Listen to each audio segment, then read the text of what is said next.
this. And I think we can go live already. You ready, Nigel? I am ready, mate. Yeah. Perfect. I love it. All right. And we're live. Welcome, everybody. I see the numbers rolling in. That's great. That's great. Yeah, I mean, tell us where everyone is joining from. You can use the little chat. I'll open up here so everyone can say hi. And yeah, people just rolling in. It's great. There you go, Nigel. All right. Yeah, it's great to see just like how the community is growing. There's just like a lot of people from all over Bay Area, friends, amazing. Yeah, and by the way, actually, I'll do a little plug here. If you guys haven't joined the Slack channel yet, it's a pretty great place to be in. So I'll drop the link here in the chat, and feel free to join that. And also, a little spoiler, we will do a big announcement for the platform engineering community next week. So just keep an eye out for that. All right, let's just wait a couple more seconds. I see numbers are pretty good. People rolling in. Just a couple of housekeeping rules in the meantime. So the session will be recorded, and we'll share it later tomorrow morning per email. So don't go too crazy on the note taking. Nigel will do a 35 minute session, but we'll open it up to questions throughout. So don't be shy, just jump in anytime. We want to make this as conversational as possible, and also to let Nigel know which direction he should take it. And so feel free to drop your questions in the chat, like you're doing. There you go, Berlin, Germany as well, nice. Or you can also use the QA, the little QA widget functionality. That's good too. All right, I think 2 minutes in, a lot of participants in. I think we can get rolling, Nigel. So everyone, I think Nigel needs a little introduction, but he's written multiple best-selling books, helped over 1 million people take their first step with Docker, with Kubernetes, across all his courses and materials. So Nigel, thank you so much for doing this and being with us today. We're actually also trying a little new thing today, a little different thing. So we're giving away 2 of Nigel's books, the Quick Start Kubernetes and the Kubernetes books. And I believe to enter the raffle, you need to, I think, follow both of us on Twitter, and then retweet the event, and you'll enter it, and we'll ship it over to you if you win. So you can also do that. It's a little something in that we're adding. But yeah, so Nigel, over to you. I'm just gonna start one of the polls, just so that we get some people going. So I'll launch this just to understand what's the background of everybody, and just so that we give a little bit of context to Nigel, so they can start tweaking the talk around that. So I'll launch that. I hope everyone can see it right now. And we should see the first question. Yeah, the first answer is rolling in. Yeah. So there you go. Brunswick. Huh. I've heard that before. Morocco. Nice. Hey, so thanks, Luca. Do you know the annoying thing about this poll is I can't vote. I just tried to vote. You can't? Yeah, me neither. It's true.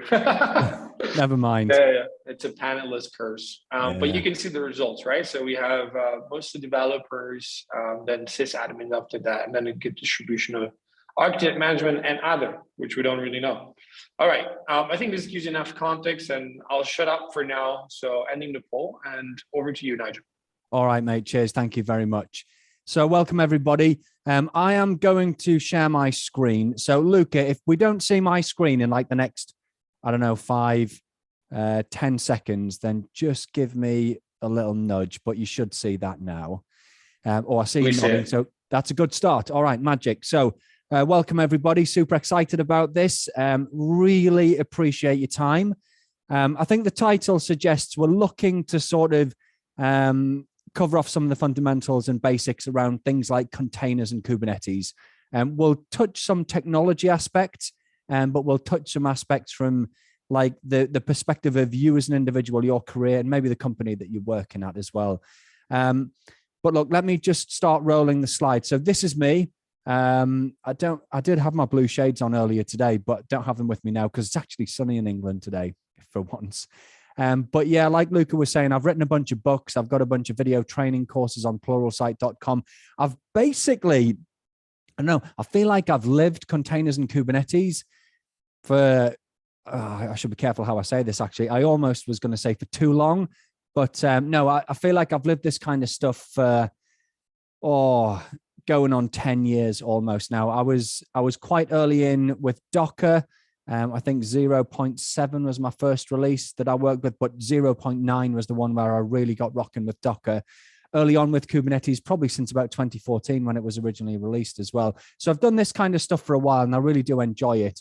And professionally, like it's kind of, I shouldn't say professionally, but well, look, it is professionally. This is what I do, but it's also my passion, actually. I'm really passionate about these technologies that we're going to talk about and helping other people sort of get their heads around them and maybe take their first steps with them.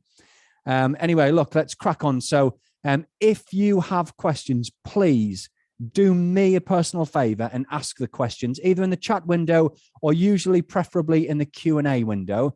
The way we're going to roll with this is I'm going to crack on with the slides and the presentation.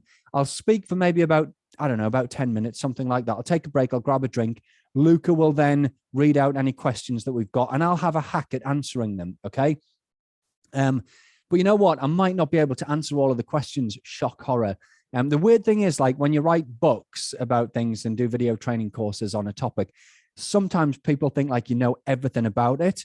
And I'll hold my hands up literally right now and say, I don't know everything about containers and Kubernetes. Of course, I know a bit. Yeah. It's been nearly 10 years probably that I've been working with them. But I won't know the answer to every question. And I'm not going to be embarrassed if that's the case, okay? So I'm just going to ask a favor from you, okay? If you have a question, don't be embarrassed to ask it. This is a properly safe place. Like, nobody's going to laugh at your question and say, why is such and such a person asking that? Like, questions are good, all right? So you don't be embarrassed to ask them. I won't be embarrassed if I can't answer it. Super safe space, all right? Anyway, look, this is the agenda that we're going to have a hack at. We'll talk about what is a container. If I remember right, the slides do some comparisons to virtual machines. We want to try and just wrap your head around, like, actually, what is this thing that everybody talks about as a container these days? Then when we figure that out, we'll talk about, well, okay, we've got containers. Why are we throwing Kubernetes into the mix? Because I'm going to tell you now, although Kubernetes is not as hard as it used to be, it's also not as easy as it needs to be. So Kubernetes can still be complicated. And obviously, we're not just throwing it in there for fun because it's hard. There's a real reason that we throw Kubernetes into the mix, and we'll cover that. We'll look at some of its strengths and weaknesses, I think, as well. And we'll talk about Kubernetes and you, and we'll look at a few ways to get started with it. But I'm going to crack on with the first section. So what is a container? First of all, we'll look at it. So I want to look at this from two perspectives, and they're kind of merged in a way, right? But this first perspective is almost from a sort of hardware and operations perspective. Then we'll look at it a little bit more from a software and a developer perspective. But I really feel like you need to understand the fundamentals of both. So we're looking at the screen right now, okay? And this is just a high-level replication, a high-level representation of an application stack, 3 layers. Hardware at the bottom, an operating system that owns and sort of manages the hardware. And then once we've got an operating system running on the hardware, we can install an application. Pretty standard stuff, okay? Now, a while ago, along came VMware and other virtualization technologies, but they operate at the hardware level, okay? So let's say we're looking at in the middle of the screen there, the hardware layer might be a physical server, okay? It doesn't matter whether it's a Dell or an HPE or Supermicro, whatever. Nobody cares, right? It is a physical server, and VMware and other hypervisor virtualization technologies take that physical server and they slice it into a software construct that we call a virtual machine. Now, despite the fact that a virtual machine is purely a software construct, it looks, smells, and feels exactly like a physical server. Okay. Now that's great, and it's not so great. Okay. So it's great as in like, meant we didn't have to change very much. So we could deploy virtualization technologies like VMware. Others do exist, okay? But we could deploy these technologies, really help us as a business and not have to change a great deal, because a virtual machine, as far as an operating system and an application cares, it is exactly the same as a physical server. Okay, well, containers, which we sometimes call container virtualization, okay? They operate one level up in this stack here at the operating system level. So look, really, like virtual machines, containers are a virtualization technology. They just don't virtualize hardware, they virtualize operating systems. So if we look at the left-hand side of the screen first, where we've got hypervisor virtualization, creating virtual machines. Every virtual machine has a virtual, well, I'll start at the top left, yeah, virtual hard drive, then a virtual network card, virtual CPUs, and virtual memory, okay? That's why it looks, smells, and feels like a real physical server. Okay, we'll switch over to the right. Containers virtualize at the operating system level. So they have, well, look, instead of a virtual hard drive, they have a virtual root file system, okay? So a file system is an abstraction that goes on top of a hard drive. That's fine. That's why we're one layer up in the stack here. So also a container will have a virtual ETH0 interface. It'll have a virtual, instead of a virtual CPU, it'll have a virtual process ID 0, and then a bunch of other virtual processors, right? So similar constructs, just one layer up in the stack. So the way a file system abstracts a hard drive, we've got a virtual hard drive in a VM, we've got a virtual file system in a container. The point is, both are forms of virtualization. However, the container model of virtualization is more lightweight, it's smaller, and it's basically, it allows applications and things to run faster and start faster than the virtualization model. Now, the net result of this smaller, faster, and more lightweight, okay, is that we get better application density, which means more applications per square foot of our infrastructure. Maybe simplifying it a little bit, if we've got, let's just say, one physical server, okay, we might be able to get 10 virtual machines out of that, and therefore 10 applications. But if we go with containers, we might be able to get 50 containers and therefore 50 applications. So a more efficient form of virtualization. Now, look, the main reason for this is, if we build the diagram out a bit, because every virtual machine is effectively exactly like a physical server, every virtual machine therefore needs its own operating system, so its own copy of Windows or Linux, generally speaking, okay? Now that's okay, but the downside to that is, let's say we slice a physical server into 10 virtual machines. That's 10 copies of Linux or Windows we have to install and manage. But not only do we have to install and manage them, like patching and stuff, each one of those operating systems requires system resources from the physical server. So to run 10 copies of, let's say, Windows on those 10 virtual machines, we are consuming CPU, RAM, disk space, things like that, that unfortunately will then not be available to applications. So quite often I'll say that the operating system in this model is stealing system resources that we would much rather give to the physical application, to the application. So anyway, we'll continue building that side out. There's a virtual machine. Every VM gets its own operating system that consumes resources. But once we've done that, we can then finally install and run an application on it.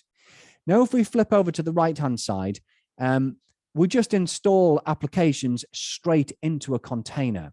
Now, let me just take a quick second to explain that, right? So each of these containers, because we've said it's a virtual operating system, it's a slice of that one single operating system in the middle of the diagram. So each container is not its own full operating system, again, that consumes hardware resources. It's not. In the container model, there's only the one operating system running that's in the middle of the diagram. So only one operating system consuming CPU, RAM, and network and disk space and stuff like that. Then we just take a slice of that and we install an application straight on it. And that's the major reason that we get better application density.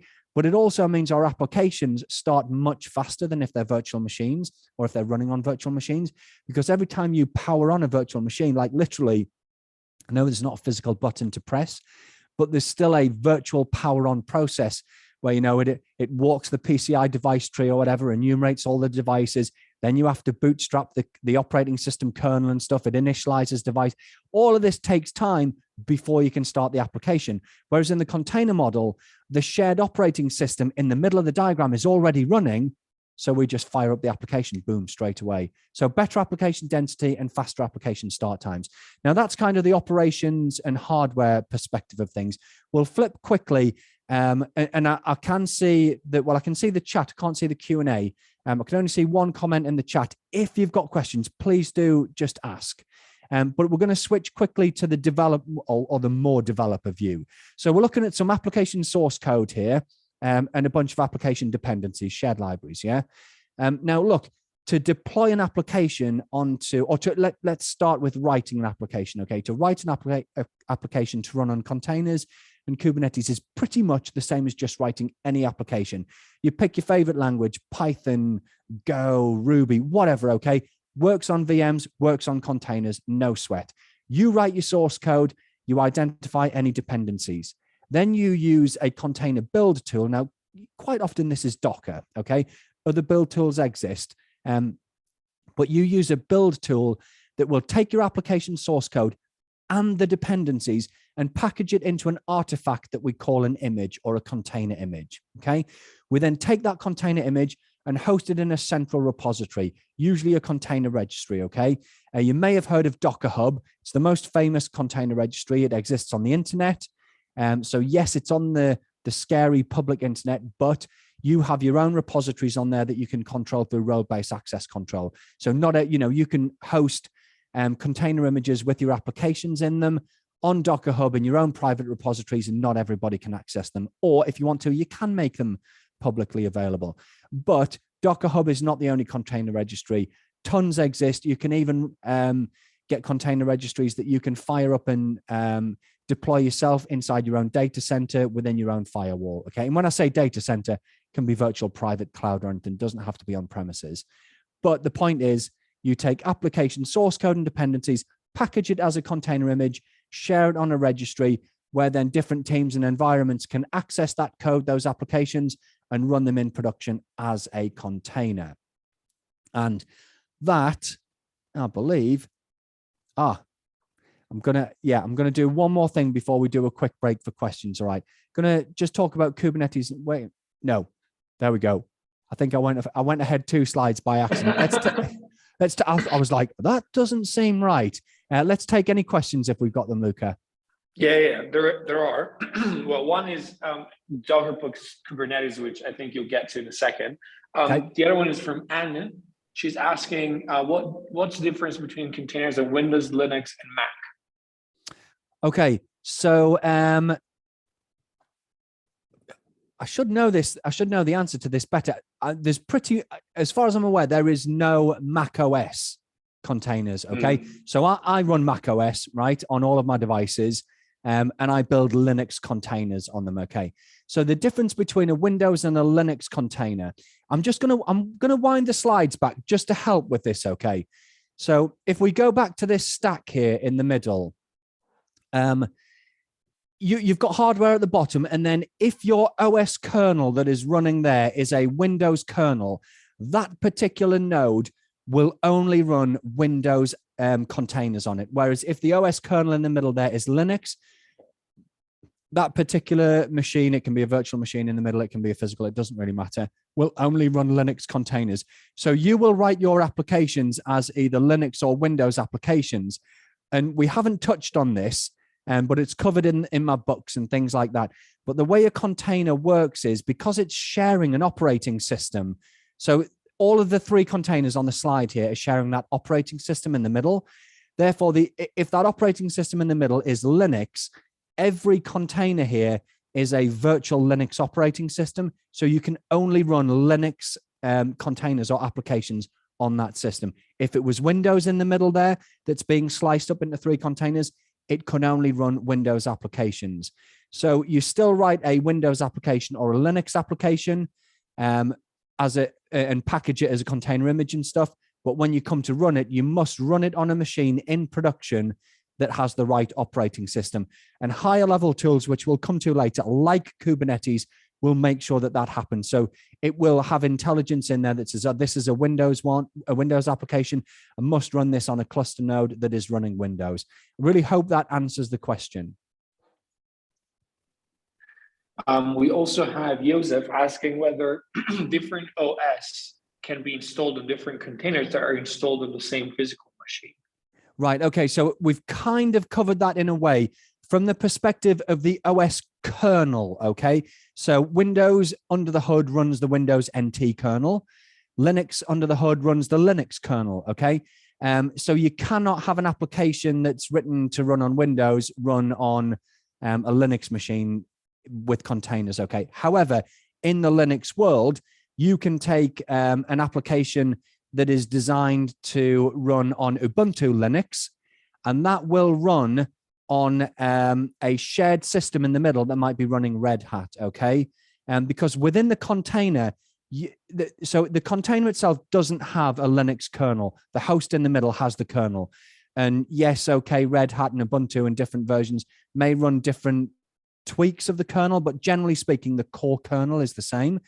But the container itself, if the application is designed to run on Ubuntu Linux, will have like some Ubuntu constructs in there, like, for instance, the Ubuntu file system. Parts of the Ubuntu file system will exist inside of the container, and things like etc fstab and things like that. I mean, I'm winging this a little bit at the moment. So you can, like, if your machine in the middle there that you're sharing and slicing into containers is Red Hat, you can still potentially run Ubuntu or Mint Linux, whatever your favorite version is, on your containers. So look, I'm waffling a little bit, but you can mix and match flavors of Linux on Linux, but you cannot mix and match Windows and Linux, okay? There are some caveats to that when developing, because Windows 10 and Windows 11 now runs WSL2, the Windows subsystem for Linux. So there are ways around that. But I'm going to go slopey shoulders with this one at the moment. I don't know if that translates very well, but I don't want to go too much detail on that because it's a rabbit hole. The high level is you can't. It's not easy to mix and match Linux and Windows. It can be done, but not so easy. But when it comes to different flavors of Linux, super easy. I hope that wasn't more confusion than clarification. I think that was good. Do you want to take a couple more? Do you want to Let's take one more for now, because we are going to leave some time at the end where we can try and come back to others. Absolutely. Thomas is asking whether there is a way to get around graphics requirements. If, for instance, you have a dependency that requires it. Right. Super good question, Thomas. First of the night, where I'm going to say I'm not the best qualified person to answer that question. I don't really know. I've only really worked with things that are not not GUI related. So proper good question. I don't know the answer to that one. Are we okay to move on real quick? Yeah, move on. Let's move on. Super. Okay. Let me get back to here. Just need to get rid of that chat window. So I've got to just forward a few slides, 1 sec. Okay. So what's Kubernetes and why is it important?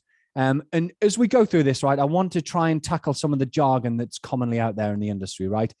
Bear with me on this set of slides. They're actually my favorites. But I've been in live situations where I've got a room of 150 people there, and I put this slide up, and I can eyeball some people and be like, they're like, what on earth is going on here? Anyway, stick with me. What we're looking at here is a football team or a soccer team, right? Except it's a mess right now. What we've got 11 individuals that are individuals, and they've got different characteristics, different skills, different attributes, okay? Some are big and strong, some are fast and quick, some defend really well, some are good at shooting, all of that kind of jazz. We get it. It could be an American football team, it could be a basketball team, doesn't matter. Different people have different roles within the team, okay? But right now it's a mess. If they were to start a match in those positions on the field, they've got no chance of getting a result from the game. So in this sporting analogy, along comes a coach, right? And it's his or her job to then organize this team into something that looks like a team with a plan, right? So we go from this mess to this 4-3-3 formation. It might not be a favorite formation. It doesn't matter. We've got a goalkeeper, a bank of 4 defenders, 3 midfielders in the middle, and then 3 attacking players. Magic. All right. That's the responsibility of the coach to assign everybody a position according to what they're good at, their strengths and weaknesses. So generally speaking, the attackers are going to be quick and good at shooting. I don't want to labor the point, right? But it's also the coach's responsibility, and I'm going to mix my jargon here, right, to try and hint at where I'm getting at here. But it's the coach's responsibility to react to real-time events. All right, so let's focus our eyes at the top left of the screen and say whoever is playing left wing LW for us takes an injury and has to be removed from the field of play. It's the responsibility of the coach to respond to that real-time event and replace the injured player with somebody capable to fulfill that role as an attacking left-sided player. All right, magic. Also, though, let's say this is a must-win game and the score's tied at 2-2. There's 5-10 minutes left in the game. A draw or a tie does nothing for us. We must win the game. The coach may say, okay, we've got 4 defenders and 3 attackers. If we look at the screen closely, they may adjust the formation to say, well, actually, we'll go with 4 attackers and 3 defenders. Because if we lose or draw, we get nothing. But if we win, we go to the playoffs or whatever. We go to the cup final. So the coach's responsibility is to organize the team according to what people's strengths and weaknesses are, but also then to act to those real-time events. Well, actually, as it so happens, in the world of cloud-native microservices apps, it's exactly the same, okay? So we are looking at an application on the screen here. Now, right now, it's a bit of a mess. If we look closely, we can see some things that look like a database, maybe monitoring, but there's a log there, so I'm pretty sure that's logging. We've got reporting, a bit of web front-end action going on, but it doesn't look like an application. Well, in this scenario, along comes Kubernetes, and it does the role of the coach from the sporting analogy, right? Organizes everything to look something like a workable application, okay? Now then, I'm going to just take a quick pause here to talk about monolithic versus microservices, right? So in the past, when we deployed applications as monolithic applications, we would take every feature of the application there, the web front end, the reporting, the logging, the lot, and we would package it, deploy it, and manage it as a single artifact, potentially a single binary, okay? And it kind of worked in the past, but it really doesn't work in the modern world because having all of those features in one binary is really restrictive. So let's say we need to scale just the reporting element of the application. Well, you can't do that because it's one binary running on one server or one cluster of servers, okay? The only way to maybe scale the reporting service or add more grunt or power behind it would be to throw more powerful servers at the cluster. But then you're increasing the power of everything and it's messy, okay? But what if you want to just patch the reporting service? Well, it's a single binary, right? So that patch is going to touch this big important binary that has everything else in it, and it becomes really dangerous and high pressure. So what we did was we said, instead of packaging every feature of an application into a single binary that's developed and deployed as a single artifact, we'll take all of those features and we'll break them out like, I'm winding it back a bit, right? But like this, so that everything, in fact, that's actually not very good. I'll stay here. Let's say we'll take the reporting service at the top left, give that its own small agile development team that develops it, packages it as its own small service or small application, small service, I'll call it, right? The web service is a small service as well. That gets its own development team potentially. And the same goes for every feature that's on there. It can possibly have its own development team and gets packaged as its own small service, usually as a container. Now, I'm saying small service because that's where the term microservice comes from. So instead of having one big kind of clunky application, we have lots of small agile applications. Kubernetes organizes them. They communicate over an IP network, and they provide the same application experience to either end users or to other applications that interact with them. Okay, so it's all the same features that we used to have. We just deploy them as their own small applications or their own small microservices now. Now, the benefits of that are, if we focus our eyes towards the top left again, where I'm representing the reporting service, let's say one of those 2 instances goes down, all right? And Kubernetes knows, well, actually, to cope with demand, I know that I need 2 instances of the reporting service up and running. A little bit like when the left winger got injured and the coach replaced them, Kubernetes will replace that failed instance with a new instance. Now, if we keep our eyes focused top left again, let's say it's end of month or end of year and the reporting system's being hammered. Kubernetes can be watching certain metrics against that and say, oh, two instances is not enough anymore. When I say 2 instances, I'm talking about 2 containers running the reporting service right now. That's not enough. We may need to increase it to, there we go. Whoops. I think there's a bit of lag on my keyboard here. We're going to increase it to 5 instances or 5 containers running the reporting service to cater for current demand. So in the same way that in the sporting analogy, the coach dealt with those real-time decisions, as well as organizing the team, Kubernetes deals with organizing the application and reacting to real-time events as they occur. Now, look, we're talking about a single application here, but as you get this at scale, it's totally unmanageable to do that as a human being. You need tools and automation that we get with Kubernetes that will be monitoring the environment, saying, okay, we've got extra demand on the reporting service like we just did there. Let's scale it up. Oh, that demand's gone. Let's scale back down. Part of the reporting, one of the containers in the reporting service has failed. We need 5. We're down to 4. Kubernetes will get you back to 5. And when you're operating at scale, you need tools like Kubernetes to help you there.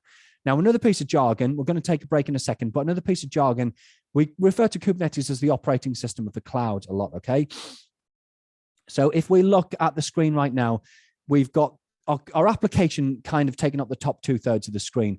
At the bottom, we've got infrastructure, public cloud, private cloud, hybrid cloud. And look, hybrid cloud can include on-premises as well. In fact, so can private cloud and hybrid can include on-premises.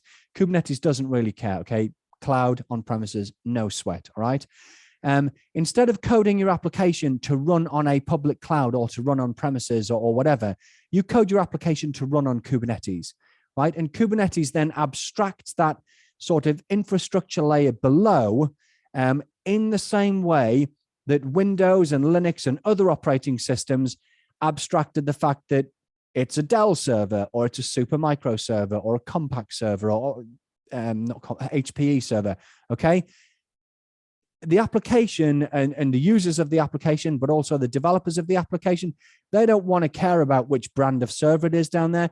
They don't want to care particularly about which generation of processor is running on there. They don't want to have to say, I want to use this particular DIM in RAM or anything, this particular memory address on a particular DIM. We don't care about that. We'll let Windows and Linux come in, abstract all of that, and our application will just say, look, we need some memory, okay? And we need some time on the CPU. And it just makes the world of application development a whole lot easier. It means that we can swap out the Dell for an HPE or vice versa or whatever. I'm not picking a favorite here. Well, in the same way, Kubernetes comes along and it sits in between our public cloud or our on-prem data center equipment. And it says, we write our applications to run on Kubernetes, and we could be in the cloud today.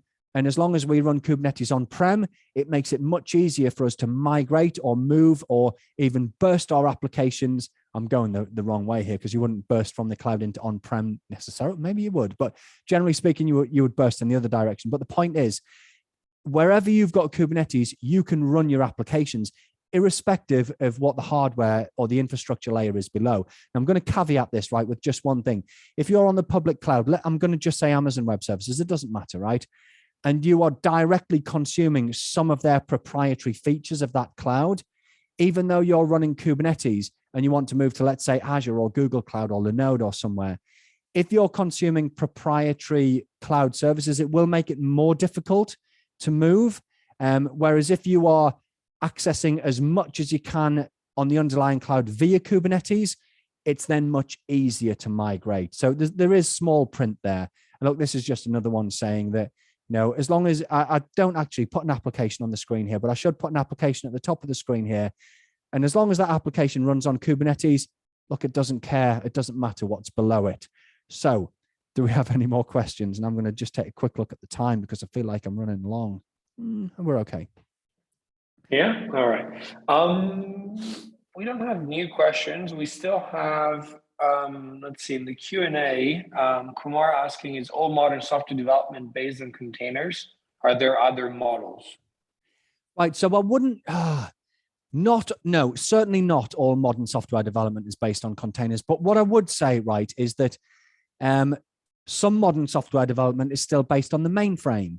an AS400i series or whatever they call that platform now, and you still get Solaris and HP UX, just not as much of it anymore.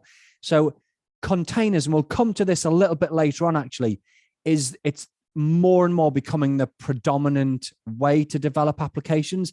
Serverless is in the mix at the moment as well, but sometimes serverless actually is leveraging containers behind the scenes. So there's some crossover there. But I just feel that as the wheel of time marches on, then containers is becoming more and more the way and the place to develop modern software applications. Hello. Prashant is asking, do we need to write Kubernetes scripts when migrating an app, or is it plug and play?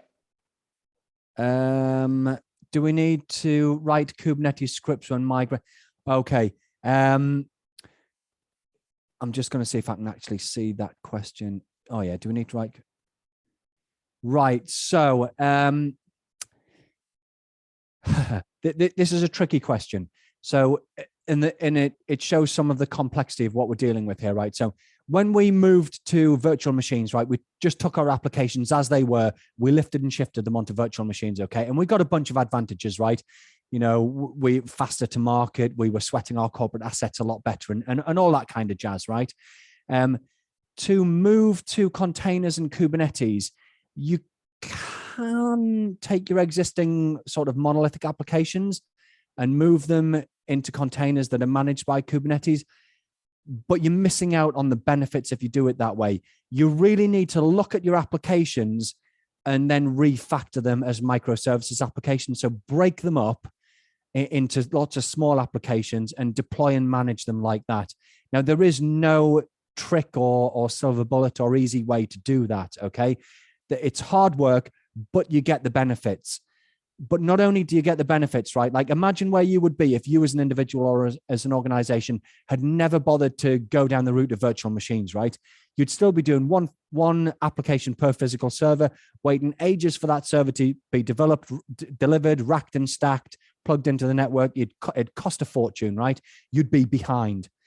If you don't go down the Kubernetes and containers route, you will, in my opinion, and it's looking very much like this is the way, you'll be even further behind, because not only is containers a more efficient form of virtualization, the fact that you're refactoring your applications means you get so much more benefit. And if you don't go that route, you will be so much further behind. So I'm getting a little bit off topic here, but you have to basically refactor your applications to run on containers and be managed by Kubernetes. There is no like click migrate wizard type thing.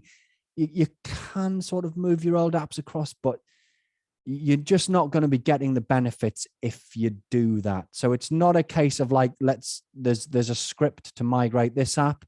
You really have to rewrite your app and redeploy it and do a bunch of testing. Now, look, I'll finish this question, then we'll leave every other question till the end, okay? Because we want to get through the material. But well, I think I've forgotten what I was going to say now. It'll probably come back to me later, so don't worry. Oh, that's a bit annoying. Hopefully I'll remember what my train of thought was there, and I'll try and come back to it later. But just in the interests of time, I'm going to crack on with the rest of the presentation.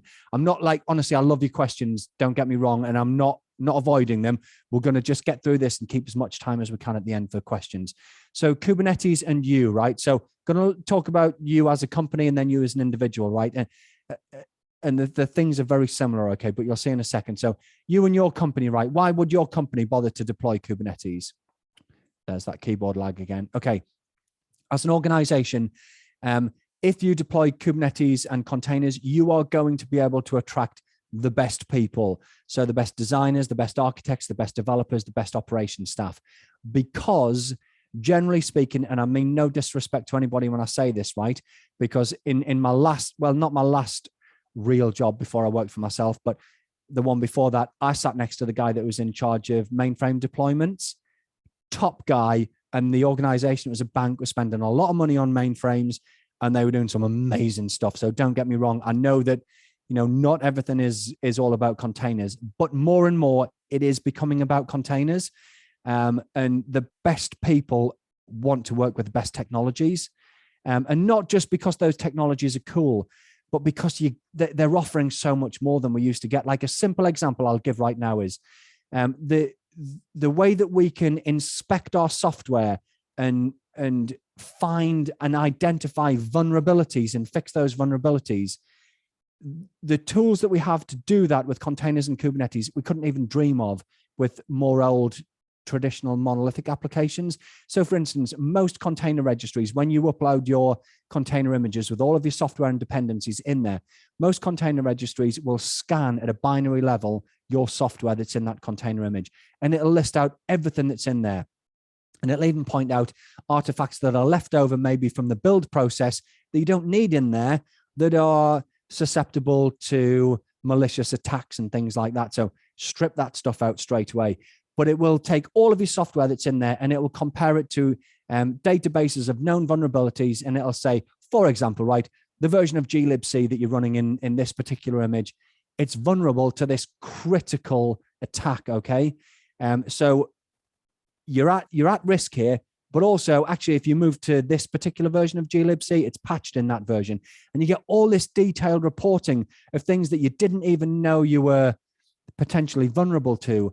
So it's not just the containers themselves are cool, but the whole ecosystem that's growing up around it is bringing more powerful tools and patterns that old ways can't compete with. So look, the best people and the best organizations need to be working with these best forward-thinking technologies.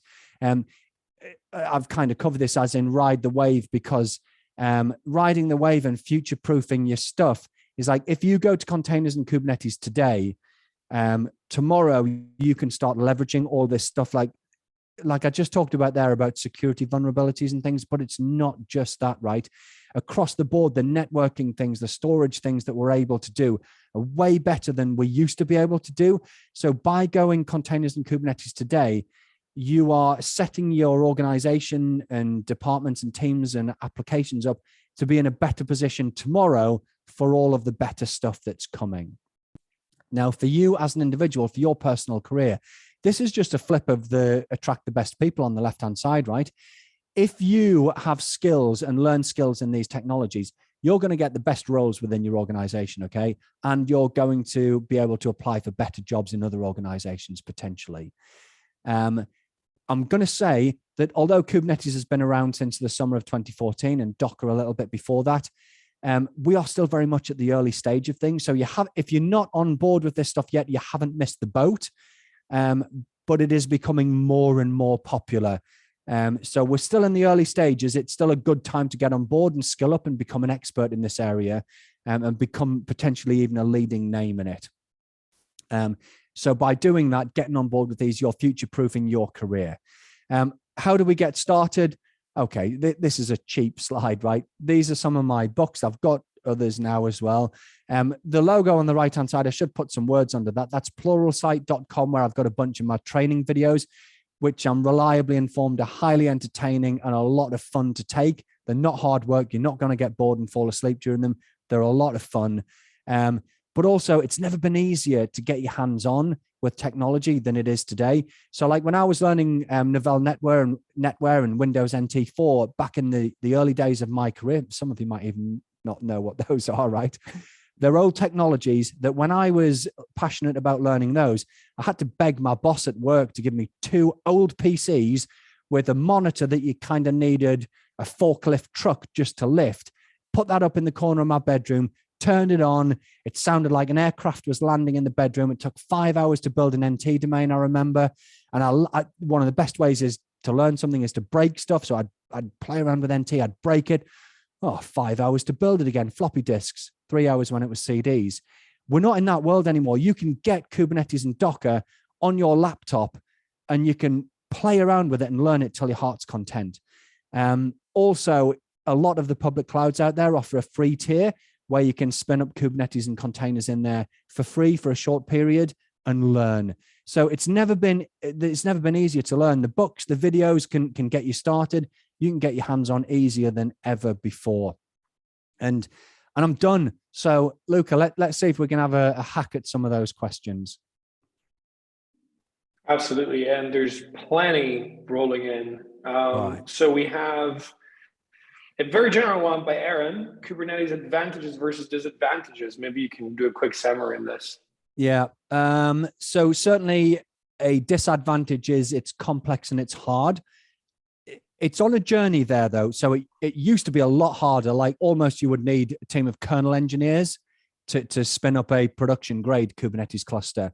It's not as easy as it will be next year or the year after, of course, but it is much easier now than it used to be. So don't let that put you off, because I think the benefit, so one of the negatives is the complexity of it, all right? And the effort that is required to refactor your applications, which we talked about before. But the benefits, most organizations are finding that the benefits far outweigh the cons, okay? The pros far outweigh the cons. And I'm finding myself talking to people more and more now. So look, even like 6 to 12 months ago, certainly 12 to 18 months ago, I was saying to people a lot, look, don't believe all the hype. Kubernetes probably isn't for you, excuse me, especially if you're a smaller organization. But now I'm not finding myself saying that so much. I'm finding more and more that I'm saying to just about everybody that, look, Kubernetes probably is the right choice for you, just because of the way everything else is going, the ecosystem around it, all of the best tools are coming to support it. That I'm saying to people that it probably is the right tool for you. And if it's not yet, keep a really close eye on it, because it will be very soon. But fortunately, it's getting easier. So I think like the only con really is that, yes, it is a little bit complex, but the pros of it, I mean, I wouldn't know where to start and stop. There are so many. And we touched on some of them in the presentation, that the way that Kubernetes can watch your application and your environment, and when nodes fail, it can replace them self-healing. But if that node took down a bunch of your application containers, Kubernetes is aware of how much it needs to satisfy current demand on the application, and it will spin up replacements. It's super clever with things like that. So yeah, look, that's a bunch of pros and cons right there. Absolutely. Vija is asking, for app deployments in containers, Helm is the only thing recommended, or where can we find the process guide for app deployments? Yeah, so look, that is an area I feel where the ecosystems, it's got some holes. So Helm is good, but I don't think it's as it's a difficult one, okay, because Helm does make deploying applications a lot easier than having to like write your own YAML files and figure stuff like that out. It's really useful like that. I don't want to tell people not to use Helm, because look, it's like this with all technologies. I just feel like next year and the year after, it's going to be either Helm or something else is going to be so much better. But I would never say hold off on using Helm or Kubernetes, because if we took that kind of approach where, well, we're not going to deploy something today because it's not perfect and it'll be better next year, we would never deploy anything, would we? Because nothing's ever perfect. There just aren't many great alternatives that I'm aware of, at least. I'm not a massive fan of Helm at the moment, but I know it's re-architected itself a lot recently. But it is probably the best at what it does at the moment. And I do feel like it's got a strong future. Cool. And we have an interesting chat going on. Thank you, Tim, for jumping in there. John is asking, what is the best route at the minute? AWS, AKS, or on-prem Kubernetes? I guess the answer is it depends. It does depend, but when we've just talked about the complexity of Kubernetes and it's on this journey to getting simpler, one of the biggest ways of simplifying Kubernetes is to consume it via a hosted service like EKS, okay? Others exist, okay? But what you get with a hosted Kubernetes service, whether it's Azure Kubernetes Service or AWS Elastic Kubernetes Service, EKS, or even Google Kubernetes Engine, Linode Kubernetes Engine, all of them, most clouds have them, right? What they give you, just for anybody who's not sure, is they take away from you the burden of building a highly available, high-performance Kubernetes cluster, like how fast do my machines need to be? How do I distribute them across failure domains and things like that? How do I build Kubernetes? Your cloud takes care of all of that for a fee, of course. but it lets you focus on, right, maybe the Helm side of things. How do I deploy my applications now? And a lot of organizations have gone down that hosted Kubernetes route because it's like that easy on-ramp. The cloud will build the Kubernetes for you and ensure its availability and performance and ensure that it's upgraded and things, which is a pain if you're trying to do it yourself. Getting easier, but still a pain, okay? So I tend to recommend to people, yes, it depends, but if you, I don't know, like certainly unless you're a big organization, the cloud, a hosted Kubernetes service in the cloud is usually probably eight times out of 10 is usually the right route, okay? Because at the end of the day, who wants to have their own staff spend the time required to learn how to deploy Kubernetes as a highly available cluster if you can just consume that from your cloud? But what a lot of organizations then go on to do is they'll do this hosted route where like the Kubernetes infrastructure is done for them and they'll do the app side of things. And by doing that, they actually learn a bunch about Kubernetes that they don't realize. And then the costs of the hosted service are like, oh, well, we could roll our own for some things on-prem or on a different cloud. And actually, because we've been working with it for a couple of years now on a hosted service, we've got some skills in-house. Let's try it. Let's try and bring some of it on-prem after that.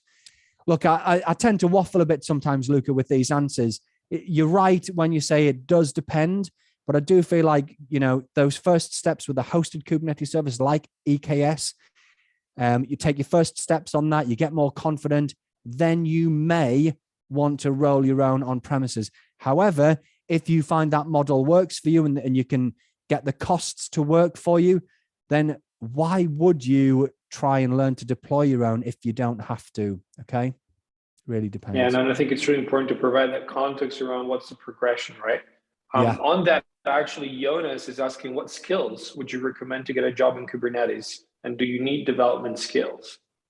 So, right, that's a really good question, Jonas. So I would say for the containers side of things, the containers and the Docker building of containers and stuff is very much more a developer-focused role. Running things in production on Kubernetes has a lot more operational elements to it. I do like to recommend to people, if you can either script from an operations background, okay, or if you get your head around at least one programming language, and I don't mean to the level where you can go and become a lead developer somewhere. I do feel that that's just a benefit in general, because a lot of the things, the way we're refactoring these applications, and we've not touched on it on today's call, okay, but I cover it in my books and things. Concepts like desired state and observed state and reconciliation loops, and even things like cluster quorum and things. Look, if you have a developer background, you tend, or if you know a bit about development, I just feel like it's easier to conceptualize some of these things. So if you can learn a programming language, not to be an expert, I do think that's a huge benefit.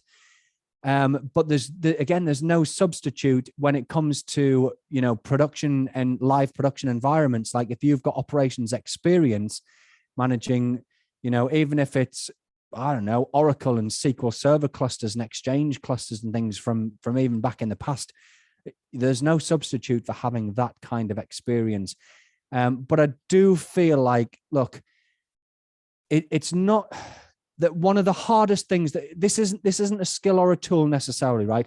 One of the hardest things people have is getting their head around some of the mindset changes. So when you deploy containers to Kubernetes, just for example, cover it in the books. We've not had time on today's call. If you've got a strong operations background, right, where you've like, oh my goodness, there's a broken app in production. Okay, I best log on to that virtual machine and troubleshoot it and fix it live in the live environment. Like, you do not do that anymore in the world of containers. You don't log on to a live container and fix it. What you do is, I'm going to get a bit technical here. What are we like for time? Okay. You'd probably be using a GitOps process. And I don't want anybody to be afraid by jargon like this, because it's super simple once you wrap your head around it.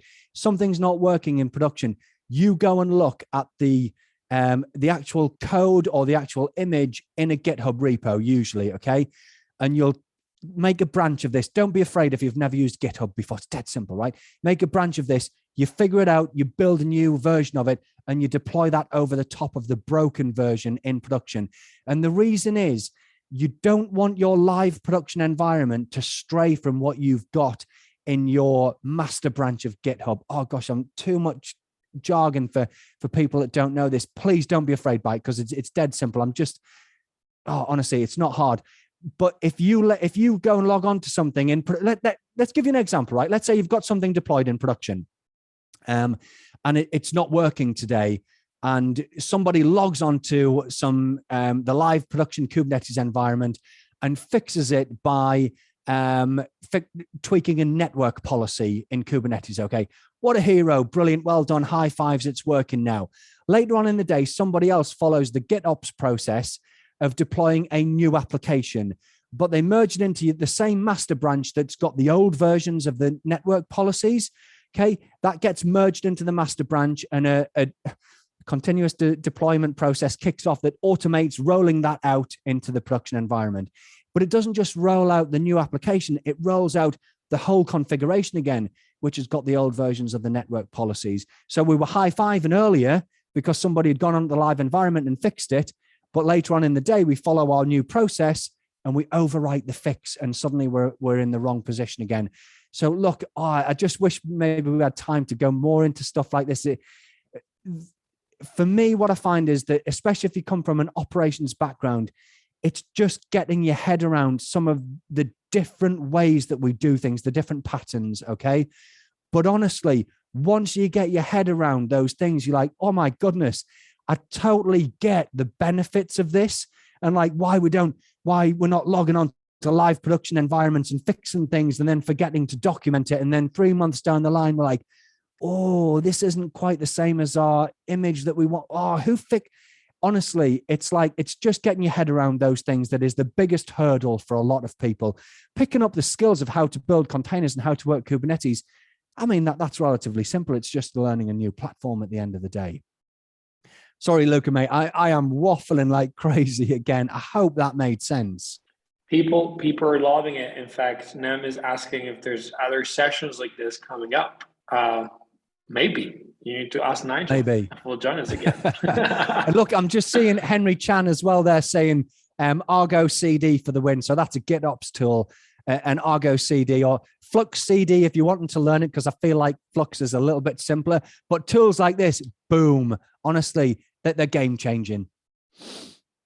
Absolutely. And I guess maybe we wrap it up with the last question. Sure. Omar is asking which certificate should he get for to be valid in the sector. Maybe we can wrap it out on certifications. Right. Okay. So I'm going to be super cheap here. What I should have done is, because I've got a new book, it was, I only published it last week, and the audio version, the audible version is going to be out next week. That's in review. I've got a new book out called the KCNA book, Kubernetes and Cloud Native Associate. Okay. What I should say is, right, the CNCF, or the Cloud Native Computing Foundation, basically is the governance body for all things cloud native, Kubernetes, Prometheus, Argo CD, things like that. Okay. It has a track of certifications. The entry level on that track is the Kubernetes and Cloud Native Associate, the KCNA. It was only released in November last year. It's a brand new certification. It's not a hard one to pass, I don't think. It's an entry level one.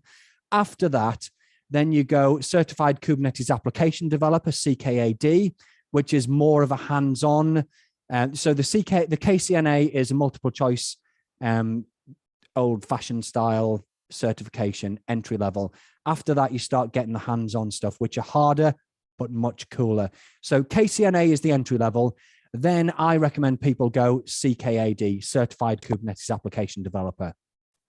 There are more after that the CNCF produce, but also I would say some of the cloud platforms, Google and the likes, have some really good certifications as well. So I'm not really being that good here, am I? I'm not saying just one in particular, but I feel like the vendor neutral ones or the cloud neutral ones that the CNCF produce, for me, if I was a hiring manager these days, those are the ones that I would look for. KCNA, CKAD, CKA, and then the security one after that potentially, because I just feel like those skills transfer quite well across a bunch of different clouds versus if you get AWS certs or Google Cloud certs or whatever.